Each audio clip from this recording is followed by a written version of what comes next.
Bonjour et bienvenue à notre session sur Moderne UI. Donc on va se présenter rapidement. Je suis donc Johanna Rowe, je suis designer industriel et d'interaction spécialisée dans les interfaces naturelles. J'ai été lauréate du concours Microsoft Imagine Cup en 2008, et Greg pourra vous dire que lui aussi il a fait Imagine Cup. Et donc je suis de la société Wigwam.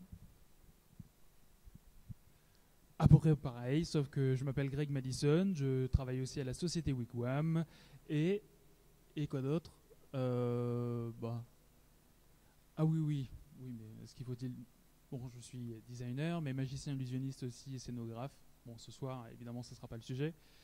Mais peut-être à la fin, oui, avec quelques cacahuètes, je vous ferai des tours de magie. Donc aujourd'hui, on va vous parler en fait dans une première partie qui va être un peu plus longue que la seconde partie, qui sera sur l'histoire, les inspirations de Moderne UI. Je pense que certains d'entre vous doivent connaître, mais je vais revenir dessus. Ce qui est important de savoir, c'est que donc ce style d'interface qui a été mis en place par Microsoft se retrouve maintenant de différentes manières sur les différents devices. Donc que ce soit un téléphone, que ce soit une tablette, que ce soit la table tactile, le Pixel Sense, que ce soit le dashboard Xbox, on retrouve en fait cette philosophie d'interface vraiment partout. Donc Moderne UI, inspiration et origine. Moderne UI, c'est un système d'interface, une philosophie qui se base sur une histoire qui est pleine de rebondissements. Comme beaucoup de tendances, en fait, les tendances reviennent. Et donc là, les tendances dont se sont inspirées Microsoft sont des tendances qui sont arrivées vers les années 1900. Les années 1900, qu'est-ce qui s'est passé et pourquoi c'est intéressant de se pencher dessus? C'est que avant le début des années 1900, on a eu une rupture parce que les gens en avaient marre de l'excès des fioritures, que ce soit au niveau architectural, que ce soit au niveau du mobilier, etc. On avait beaucoup de choses, beaucoup de détails, beaucoup d'effets. Et il y a eu un ras-le-bol. Un ras-le-bol qu'on peut aussi ramener un petit peu à ce qu'on a actuellement, qu'on en a marre des effets, on en a marre des effets glossy, etc. On essaie de revenir à des choses plus simples. C'est pour ça que je fais ce parallèle-là. Et ce qui était vraiment très intéressant, c'est qu'à cette époque-là, on a Adolf Loos qui a écrit un bouquin qui s'appelait Ornement et crime et qui symbolise vraiment ce ras-le-bol qu'avaient les gens de cet excès d'effets. Donc un retour à la simplicité était nécessaire. La première inspiration, donc il y a beaucoup de designers, donc je pense que pas mal d'entre vous savent de quoi je vais parler, donc de l'arrivée du design industriel avec le Bauhaus, entre autres l'école du Bauhaus, où en fait on apprend que l'esthétisme va venir après les considérations fonctionnelles, c'est-à-dire que maintenant, au lieu d'essayer de faire beau et ensuite d'essayer de faire en sorte que ce soit utile, on va d'abord faire en sorte que ce soit utilisable, puis on va rajouter quelque chose de visuellement attrayant pour les utilisateurs, de tout type. Rapidement, le Bauhaus a été créé en 1909. En 1919, la simplicité des formes, le style dépouillé, la sobriété, sans fioriture. On a une architecture humaniste qui se met en place. C'est très important parce que c'est à partir de ce moment-là qu'en fait, on commence à mettre l'utilisateur au centre de la création. Donc c'est assez intéressant parce que jusqu'à présent, on concevait des architectures, des mobiliers, et puis les utilisateurs n'étaient pas pris en compte. On sait que maintenant, on a de plus en plus, on essaie de mettre l'utilisateur au centre de nos créations, de nos conceptions d'interface. À ce moment-là, c'était ce moment où on a décidé de mettre au centre de la création, au niveau de l'architecture, au niveau du mobilier, au niveau du graphisme aussi, cet utilisateur. C'est aussi le moment où on commence à voir les premières études ergonomiques. Rapidement, j'ai mis quelques éléments visuels pour vous montrer que même si tous ne sont pas issus du Bauhaus, on a quelque chose de visuellement intéressant avec des formes simplifiées ou très géométriques, donc que ce soit au niveau de l'architecture, au niveau du mobilier et au niveau de peinture ou du packaging. Voilà pour le Bauhaus. La deuxième inspiration, c'est le style suisse. En fait, le style suisse, c'est un style graphique qui a été mis en place vers les années 1950. Ce qui est intéressant, c'est qu'il va devenir très rapidement un style qu'on va appeler le style international. La base en fait de ce style graphique, c'est le dépouillement, la lisibilité. En fait, encore une fois, on revient avec ces choses, revenir à l'essentiel, mettre en avant qui est vraiment le plus important et cacher le reste. Donc rapidement, ce que je vous ai mis ici, c'est donc un visuel d'une interface Windows 8 avec une grid. Donc la grid, c'est là où, pendant qu'on met en place ce style suisse, on commence à travailler par rapport à des grilles, on commence à mettre en place le texte, etc. pour avoir du texte qui est bien positionné, bien agencé. Et c'est ce même système de grid qu'on retrouve avec Windows 8, avec Windows Phone et tout autre type d'interface pour avoir quelque chose de clair et de net. La troisième inspiration, qui pour moi est intéressante, Microsoft ne met pas forcément en avant le côté signalétique international, et moi je trouve ça intéressant parce que au même moment où, donc dans les années 1980, où on a eu ce phénomène de mondialisation, qu'on a voulu mettre en place une signalétique internationale, globale, qui nous permettrait, peu importe le pays où qu'on soit, en fait, on puisse se repérer, savoir de quoi il s'agit, si on va vers une gare, etc. On a ce même problème, on va dire, avec cette même problématique avec les interfaces Microsoft actuellement, où on essaye en fait de faire en sorte que je sois en France, que je sois français, que je sois chinois, que je sois peu importe dans quel pays, je sache utiliser l'interface et je comprenne sans avoir besoin d'avoir toujours du texte pour m'expliquer ce que je dois faire. Donc l'idée, c'est juste de vous montrer ici qu'on a en fait une simplicité des formes, que ce soit dans Windows 8 ou que ce soit dans la signalétique urbaine, on retrouve cette simplicité des formes et une simplicité au niveau des pictogrammes aussi qu'on retrouve. Donc ça, c'est un document qui a été écrit en 1978, si je ne me trompe pas, qui a servi de base pour mettre en place tout ce qui était signalétique internationale, signalétique globale, donc qui avait été fait aux États-Unis. Et puis on retrouve en fait cette simplicité des pictogrammes et qu'on comprend tout de suite le pictogramme sans avoir besoin d'avoir du texte ou plus d'informations. La quatrième inspiration, qui est en fait une inspiration qui est importante parce qu'elle va permettre, maintenant on a décidé on met en place notre contenu, on sait quelle information on doit mettre, on va utiliser des pictogrammes. Le motion design, c'est ce qui va permettre d'amener à la vie votre interface en fait tout simplement. Donc je vais pouvoir animer mon interface de manière simple. Voilà, donc Microsoft s'est inspiré de Soulbass avec, je ne sais pas si ça se lance tout seul, et ben non, ça se lance pas tout seul. De Soulbass avec en fait plusieurs génériques. Il était très connu, très réputé pour ses génériques qui étaient très visuels et à la fois très simples, mais très agréables à regarder. Donc ça, c'était le premier. Et le deuxième, qui est, je pense que vous devez peut-être mieux connaître, qui est Catch Me If You Can, avec une bande-annonce qui est très visuelle et très simple et qui détonne complètement par rapport à ce qu'on a l'habitude de voir. Donc maintenant, je vais revenir sur deux points. Sur Windows 8, tout d'abord, juste pour vous montrer en fait la différence entre ce qu'on avait jusqu'à présent avec, que ce soit Apple, que ce soit BlackBerry, le Playbook, que ce soit les interfaces Android. Et juste pour vous montrer la rupture qu'on a avec du coup Windows 8, l'interface Windows 8, je ne dis pas que c'est mieux ou que c'est moins bien, mais je vous montre juste en fait qu'il y a vraiment une rupture visuelle qu'on peut vraiment remarquer ici, et puis aussi ici du coup, en termes de téléphone. Donc j'ai aussi mis Windows Mobile, où on voit vraiment qu'ici on est sur à peu près la même chose, et là on a vraiment une rupture visuelle qui est clairement différente, exactement, et assumée, exactement. La dernière chose que je voulais vous dire avant de passer le micro à Greg, ah ben voilà, c'est parfait.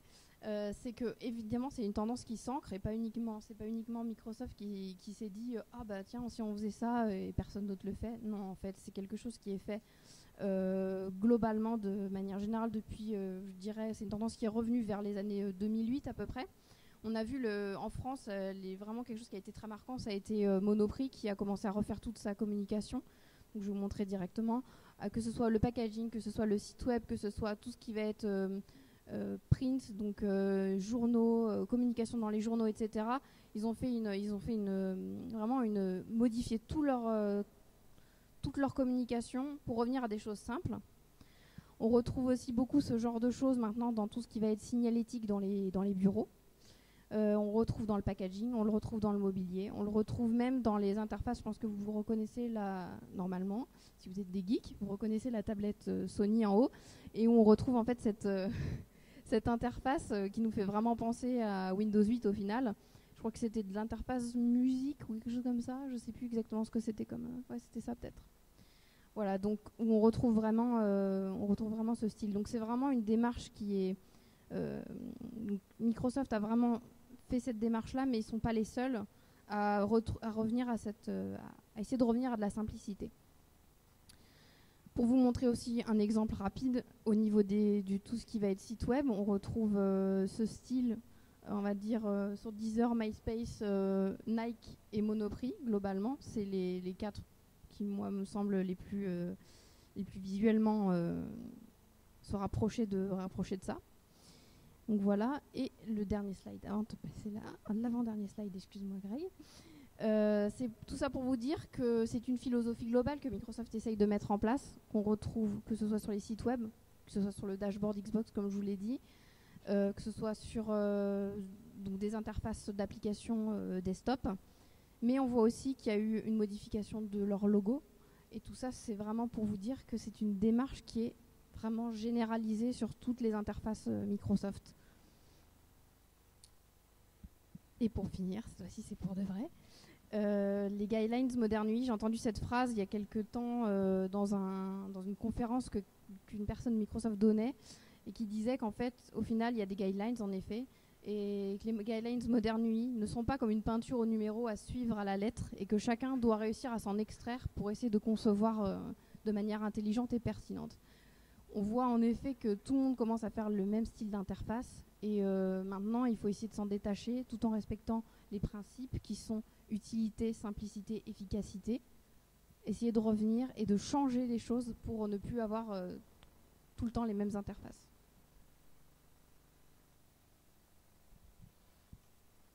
Alors comment faire? Ça c'est la bonne question. Alors juste déjà pour savoir à qui je m'adresse, qui est développeur ici? Ok, qui est graphiste et designer? Qui n'a pas de main? Ok, parfait.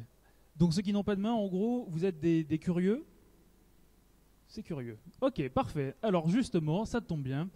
Alors surtout pour les designers et les développeurs, je pense que ça va plus vous intéresser, évidemment, puisqu'on va parler processus de travail en quelque sorte. Et justement, ça c'est un peu les retours que nous avons. Comme me disait Johanna, évidemment, pour pouvoir vraiment personnifier une interface, parce que là le problème c'est qu'on commence à avoir beaucoup d'interfaces qui se ressemblent, parce qu'on pense justement qu'il faut juste bêtement reproduire les guidelines et du coup on a une application métro, oui, mais pas que, évidemment, il faut aussi l'identité du client.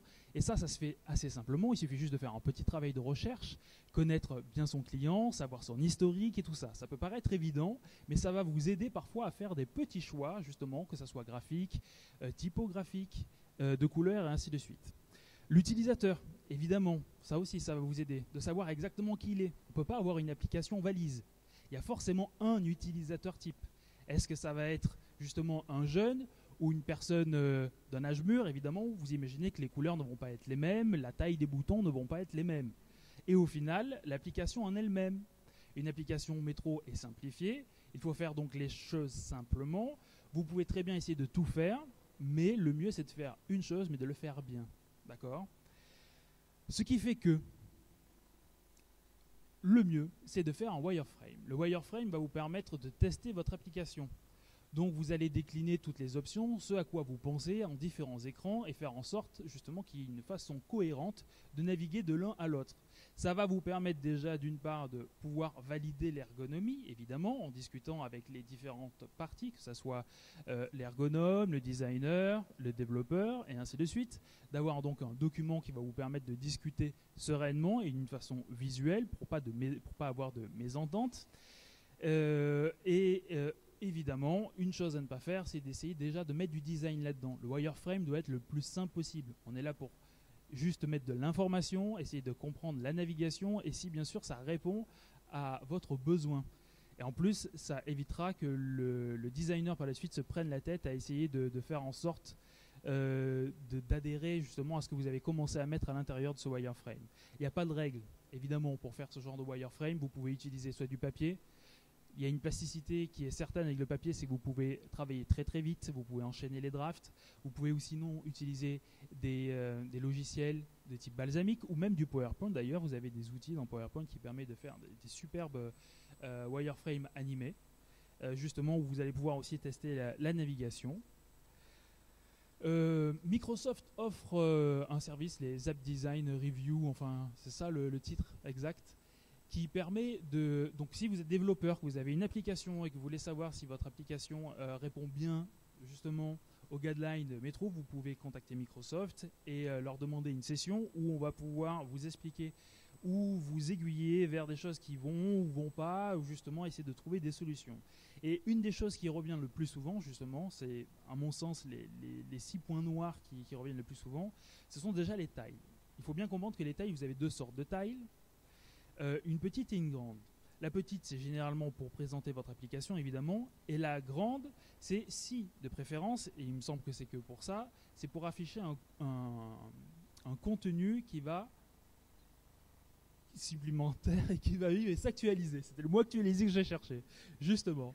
Typiquement, si vous êtes sur une application de messagerie, vous allez avoir les 5 derniers mails qui vont tourner comme ça pour les présenter.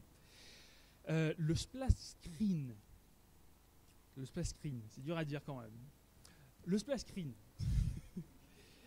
620 par 300, mais ça n'a pas trop d'importance. Et surtout, il faut qu'il soit le plus simple possible. Évitez les dégradés. On a souvent des surprises, justement, parce que vous voyez le petit carré qui se trouve au centre, c'est réellement la taille de votre splash screen à l'intérieur de votre application.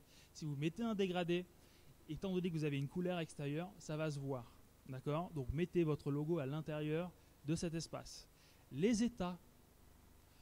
On est souvent sur des choses qui sont tactiles et les gens ne pensent pas aux états. C'est-à-dire qu'ils appuient, effectivement, il n'y a pas beaucoup de retour visuel, mais lorsqu'on est avec une souris, il faut des états, c'est-à-dire bouton pressé, over et ainsi de suite. Donc pensez-y. Les logos en différentes résolutions, évidemment, parce qu'il va se retrouver à différents endroits dans l'application. Donc demandez, et si vous êtes d'ailleurs designer, veillez si c'est possible, tant qu'à faire, d'avoir des logos en vectoriel. Ne donnez pas juste votre travail fini à des tailles qui sont fixes. Et vous allez voir pourquoi après, parce qu'il y a aussi un problème de résolution. C'est que pour l'instant, généralement, les designers fournissent qu'un seul type d'asset pour des résolutions normales. Sauf que maintenant, on commence à avoir des écrans avec des DPI qui sont beaucoup plus élevés. Et il va falloir représenter, donc remettre et retrouver les anciens assets, les remonter en résolution pour pouvoir après les mettre dans les applications. Donc essayez d'avoir toujours avec vous et de penser en vectoriel, surtout pour la suite des événements par rapport à l'évolution technologique et des écrans. Le store, si vous avez fait une très très bonne application, vous allez être certainement mis en avant sur le store. Donc il y a aussi des assets à fournir pour ça. Vous trouverez bien sûr tous les renseignements sur le site MSDN avec toutes les cotes. Mais c'est le genre de détails qu'il faut penser avant parce que vous allez vous retrouver au dernier moment à devoir les sortir. Donc pensez à en parler soit à vos graphistes ou développeurs, pensez à les noter quelque part. Et le mieux, c'est de toujours mettre du PNG, surtout pour ce qui est tile, lifestyle, splash screen et ainsi de suite. On peut utiliser du JPEG à l'intérieur de l'application, c'est peut-être plus léger, mais le PNG, il n'y a pas de perte de qualité. La maquette. Amis des designers, la maquette, justement, enfin surtout développeurs, en tant que designer, on n'a pas des formules magiques, hein. On utilise vraiment des grilles de travail, donc c'est-à-dire que quand on positionne nos carrés à certains endroits, il faudrait, si possible, les respecter au pixel près. Hein. On ne sort pas des mensurations comme ça de notre poche ou de notre chapeau. C'est qu'il y a vraiment quelque chose derrière. Justement, Johanna vous montrait la grille qu'on utilise souvent en print, c'est-à-dire dans les magazines, de façon à ce que toutes les pages, l'air de rien, se ressemblent, parce que chaque paragraphe commence au même endroit, les photos sont positionnées selon des certains principes. Là, c'est pareil.